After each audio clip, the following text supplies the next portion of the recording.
एक खास शख्सियत के साथ मुलाकात।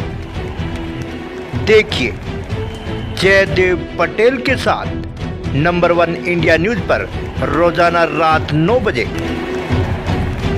नमस्कार व्यूअर्स, मैं जयदेव पटेल और आप देख रहे हैं नंबर 1 इंडिया न्यूज। आपका एक बार फिर स्वागत है एक खास शख्सियत के साथ मुलाकात प्रोग्राम में। आज हम बात करेंगे हिमाचल प्रदेश में कई जगहों पर बादल फटने की वजह से आई बाढ़ को लेकर वर्तमान स्थिति क्या है और ऐसे में एनडीआरएफ के सामने किस प्रकार की चुनौतियां हैं। यानी दामोदर बात के लिए हमारे साथ खास सामान है हिमाचल प्रदेश के एनडीआरएफ कमांडेंट बलजिंदर सिंह। बलजिंदर सिंह जी, आपका बहुत बहुत स्वागत आज के हमारे प्रोग्राम में।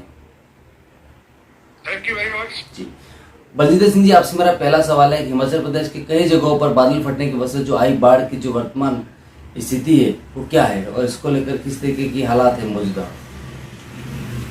कि पिछले जो 3-4 दिन से लगातार काफी बारिश हो रही थी हिमाचल के अलग अलग डिस्ट्रिक्ट्स में, और डे बिफोर यस्टरडे 3 जगह पर बादल फटने की जो घटना है वो सामने आई थी।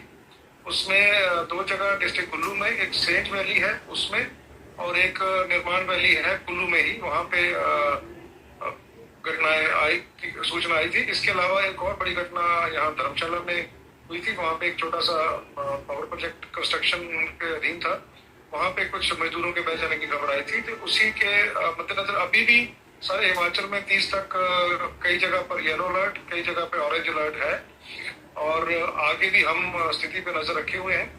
और ये हालात है, और मेरी यही एक सबसे जो भी यहाँ पे अगर हिमाचल में आना चाहते हैं वो अगर वो अपना यात्रा है उसको पोस्टपोन कर सकते हैं तो ज्यादा अच्छा होगा। नहीं तो अगर आना ही है तो जो भी इंस्ट्रक्शंस स्टेट गवर्नमेंट द्वारा दी जाती हैं उसका पालन करिए और अपना ख्याल रखिए।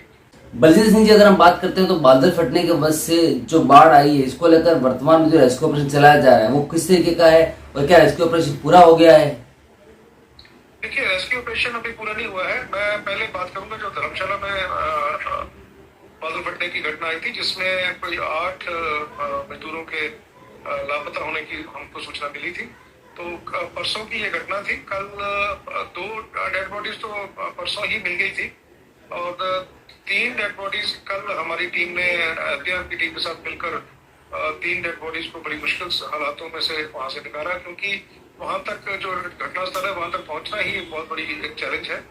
और क्योंकि 5-6 किलोमीटर का रास्ता पैदल जाना पड़ता है और मौसम अनुकूल नहीं है, और इसके साथ साथ जो पानी का बहाव है और वहां तक पहुंचना एक बहुत बड़ा मुश्किल काम था। इसके बावजूद भी हमारा ऑपरेशन वहां चला है, कल भी चला है, आज भी हमारा ऑपरेशन वहां पे चला हुआ है। अभी तक की जो सूचना है उसके अलावा हमको कोई अभी तक कोई सक्सेस नहीं मिला है, लेकिन ऑपरेशन ये जारी रहेगा। इसी तरह से जो दूसरा ऑपरेशन, जिस अगर मैं एनडीआरएफ की बात करूं तो दूसरा ऑपरेशन हमारा सेंट वैली कुल्लू में चला हुआ, उसमें हमारी एक टीम वहां पे लगी हुई है पिछले 2 दिन से। बह जाना या दबना उसकी सूचना है, लेकिन वो एरिया बहुत बड़ा है तो उसमें बहुत बड़े बड़े बोर्डर्स और साथ में जो मलबा भी आया हुआ है। दिन रात हम मेहनत कर रहे हैं, ऑपरेशन जारी रहेगा। जहाँ तक ऑपरेशन एनडीआरएफ का सवाल है, ये जब भी ऑपरेशन के बारे में कोई भी डिसीजन लेना होता है तो इसमें जो इंसिडेंट कमांडर होते हैं या डिस्ट्रिक्ट अथॉरिटीज होती हैं उनका सारा इसमें जो कॉल होती है उनके साथ कोऑर्डिनेशन में हम कोई भी डिसीजन लेते हैं। जी बलजिंदर सिंह जी, अगर हम बात करते हैं तो हिमाचल प्रदेश में जिस प्रकार से आई बाढ़ की वर्तमान जो स्थिति है, ऐसे में इसको लेकर किस तरीके की चुनौतियां रहती है रेस्क्यू ऑपरेशन में आप लोगों के सामने? रेस्क्यू ऑपरेशन में तो हमारे को प्रॉब्लम्स तो आती है, लेकिन हम जो हमारा जो बल है इसका गठन ही ऐसी समस्या है, ऐसी जो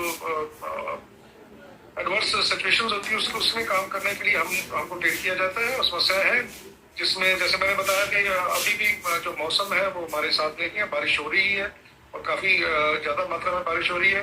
रास्ते वहां पहुंचना एक बहुत बड़ा एक टास्क है, और ये तो समस्या तो रहेंगी, लेकिन हमारा ऑपरेशन हम अपनी सेफ्टी का भी पूरा ख्याल रखते हैं। जो रेस्क्यूअर्स जाते हैं अपनी सेफ्टी का ध्यान रख के हम रेस्क्यू ऑपरेशन करते हैं, और सही इंस्ट्रक्शन दी गई है सब रेस्क्यूअर्स को कि अपना जो बेस्ट देना है, लेकिन सेफ्टी का ख्याल रखना है।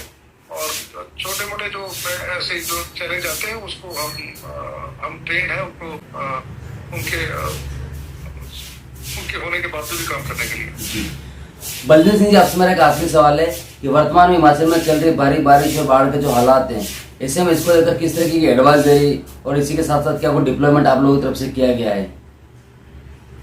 हर साल की तरह ये हमारे जो डीजी महोदय हैं उनकी तरफ से इंस्ट्रक्शंस हमारे को जारी हो जाती हैं। हम जो स्टेट डिजास्टर मैनेजमेंट अथॉरिटी उनके साथ कोऑर्डिनेशन का मौजूदा लोकेशन होती है, इसको हम ऑपरेशनल टाइम के अलावा जो हमारे जिसमें हमारे को लगता है कि हमारी कम जरूरत पड़ेगी, मानसून जो सीजन होता है 3 महीने, ये हमारे लिए ऑपरेशनल सीजन होता है, इसके लिए सारा साथ तैयारी की जाती है।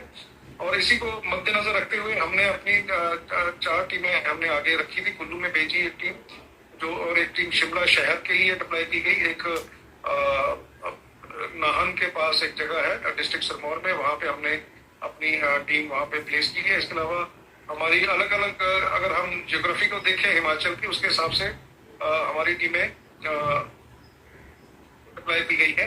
किन्नौर में हमारी टीम को हमने वहाँ भेजा है आगे, और वो वहाँ पे रहेगी। इसके अलावा मंडी में और नूरपुर में यहाँ पे, और नीचे नालागढ़ जो हमारे एक और लोकेशन है, वहाँ पे अभी हमारी टीमें तैनात रहती हैं, जो कि अलग अलग तरह की जो डिजास्टर सिचुएशंस आती हैं उसके लिए तैयार रहती हैं। जी, बलदेव सिंह जी, आपने हमारे लिए समय निकाला और महत्वपूर्ण जानकारी हमारे साथ साझा करी, उसके लिए आपका बहुत बहुत धन्यवाद। Thank you very much.